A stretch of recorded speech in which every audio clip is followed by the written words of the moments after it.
Latest na mga mare at pare, from real-life kilig na subok ang on-screen chemistry ng sparkle couple na sina Ashley Ortega at Mavi Legaspi.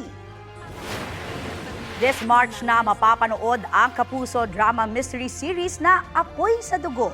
Pero bago yan, may crossover na ang karakter ni Ashley na si Angel sa isa pang GMA Afternoon Prime series na Hating Kapatid. May cameo scene siya with Tyrone played by her real-life boyfriend na si Mavi. Chika ni na Ash at Mavi sa inyong mare, extra challenge sa simula ng taping. Pero na-achieve naman ang intense at daring scenes na dapat ninyong abangan. Una, may konting awkwardness, tapos medyo kinabahan din ako kasi parang eto nga, first time namin magka-work. Pero habang tumatagal naman, nagiging okay na. And of course, working with someone you love is talagang, it makes you feel like home. Pag nag-work na siya, matatawa na ako. But syempre, in the end of the day, we keep it professional. That was just like the first take. No need for any chemistry work or whatsoever.